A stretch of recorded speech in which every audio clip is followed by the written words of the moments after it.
le justifie. Et moi, j'aimerais interpeller Maître tout à l'heure, qui me rappelle qu'il est un avocat, donc la loi vous intéresse. Lorsque la loi nous interdit par son article 94-63 de vendre à perte... Qui n'est plus applicable. Hein. Pourquoi? Oui, parce qu'elle a été remplacée. Par quoi? Par une nouvelle loi sur les prix et la protection des consommateurs. L'arrêté du ministre du Commerce datant du 14 janvier 2021, donc récent, fait référence à cette loi. Et c'est cette même arrêté, pour vous répondre par rapport à l'entente dont vous parlez. La loi de 94. C'est la loi sur... il parle de la loi sur le prix, la concurrence et le contentieux économique. En juin 2021. D'accord. Donc c'est plus récent à abroger la loi de 94. D'accord. Peut-être que je n'ai pas cette loi révisée, mais cela n'empêche, en tout état de cause, que la vente à perte est interdite. Et l'arrêté ministériel nous le rappelle. Parce que ces prix-là dont vous parlez, c'est des prix homologués. C'est l'État qui les a définis pour dire les prix plafonds de la farine. Article 1er, le prix plafond de la farine de 50 kg, les prix sont fixés dans le tableau annexe. Article 2, les infractions au présent arrêté sont sanctionnées conformément aux dispositions de la loi 94-63 du 22 août 94 sur les prix, la concurrence et le contentieux économique. Il n'est plus appliqué. Oui, mais même si cette référence n'est plus appliquée, je reste convaincu que la loi qui l'abroge et la remplace garde cette disposition de la concurrence par les prix. Donc, nous ne sommes pas en infraction. Au contraire, nous sommes en étau. Nous sommes entre le marteau et l'enclume. D'un côté, une loi qui nous interdit de vendre à perte.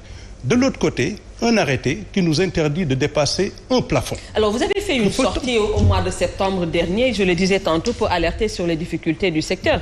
Aujourd'hui, vous faites une sortie pour carrément vous braquer, annoncer une réduction de la production. Est-ce que c'est parce qu'il n'y a pas eu de dialogue entre vous et les services de l'État compétents? Mais des dialogues, il y en a eu en pagaille. La dernière qu'on a tenue, je pense que c'était la semaine dernière, avec les autorités compétentes, le ministre des Finances, le ministre du Commerce. Des dialogues, on en a tenu beaucoup. Et les informations ont été toutes partagées. J'ai entendu Maître tout à l'heure parler des efforts que l'État a fournis. Nous les reconnaissons. L'État a subventionné les droits de douane. L'État a subventionné la TVA. Malgré cela, elle a renoncé. Malgré cela, elle a renoncé. Elle n'a pas subventionné. D'accord, elle a renoncé. Malgré cela, le coût de revient reste toujours au-delà du prix de vente homologué à l'heure actuelle. C'est transparent, on a fait les calculs avec eux. Que votons en ce moment? On nous impose de vendre à perte. Nous, pour répondre à votre question, vous avez parlé de réduction de la capacité. Nous ne sommes pas dans ce jeu de dire on réduit de 52. On est en train de dire simplement qu'il y a une saignée et qu'il faut arrêter l'hémorragie. Vous ne pouvez pas vous accepter chaque jour d'aller au bureau et de vous couper la main parce que c'est du sang qui coule. C'est la réalité des choses. Aujourd'hui, en toute transparence, et pour qui veut le voir, les données sont là et partagées.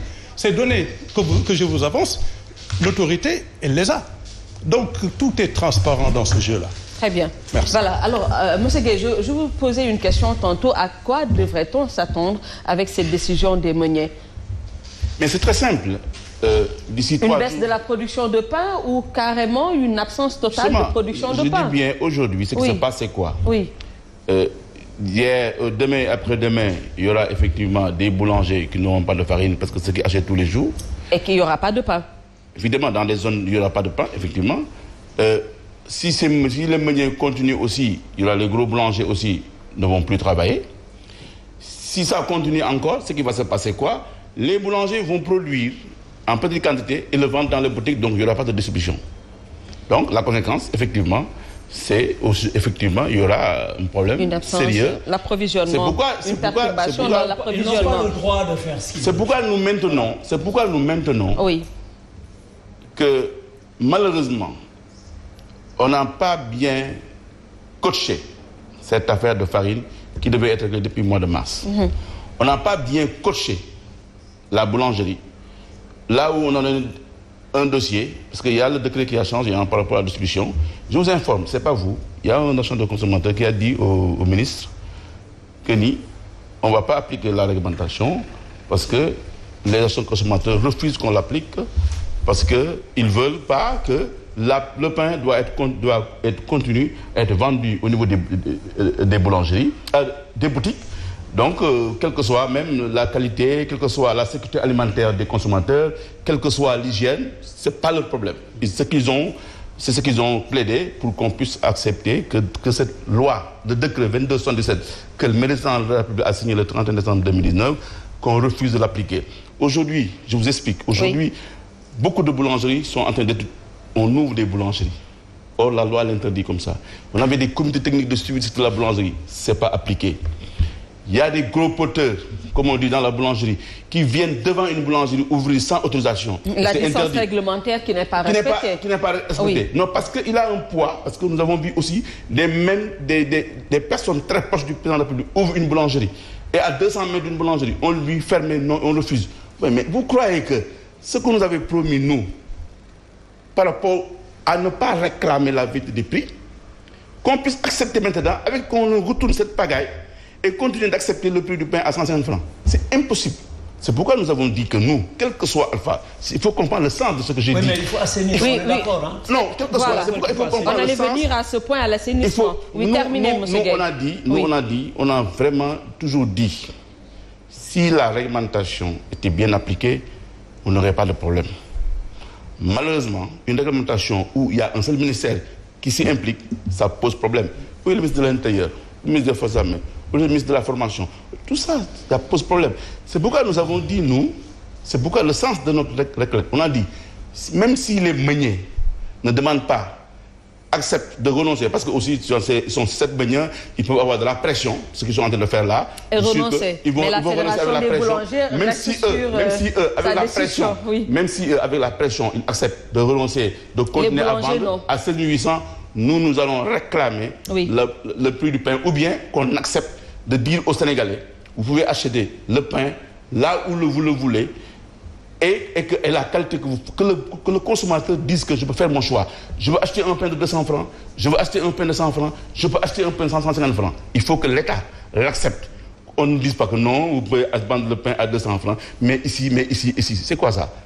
Et le décret dit le pain ne peut être vendu que dans la boulangerie et les points de vente agréés. Oui. C'est ça la loi. Oui. Mais pourquoi on ne respecte pas cette loi? Oui, alors, mais Maître Mansour, au lieu de dire carrément de prime abord, non, nous n'acceptons pas cette hausse du prix du sac de farine de blé, non, nous n'acceptons pas le prix de la baguette de pain, est-ce qu'il ne fallait pas également appuyer l'assainissement de ce secteur, surtout le secteur de la boulangerie? Vous savez l'assainissement du secteur. Oui. C'est depuis 2004 qu'on travaille dessus. Nous avons tous les textes, aussi bien au niveau ministère qu'au niveau des gouverneurs.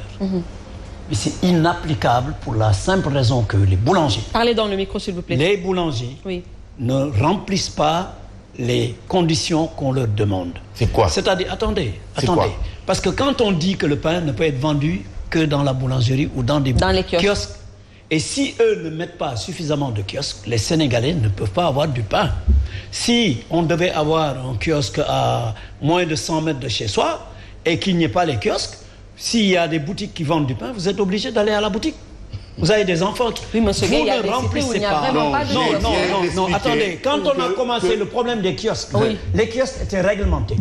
Il y avait des kiosques qui étaient immatriculés et réglementés avec des distances et tout. Les textes sont là. On a essayé de les appliquer. Il y avait peut-être quelques boulangeries qui parvenaient à avoir suffisamment de kiosques. Parce qu'au début, on avait dit tant de kiosques pour chaque boulangerie. Et finalement, on s'est rendu compte, on a dit, mais les grandes boulangeries qui sont capables d'avoir 100 kiosques, on ne peut pas dire qu'on les réduit à 20 parce que les autres ne peuvent donner que 20. C'est une question de...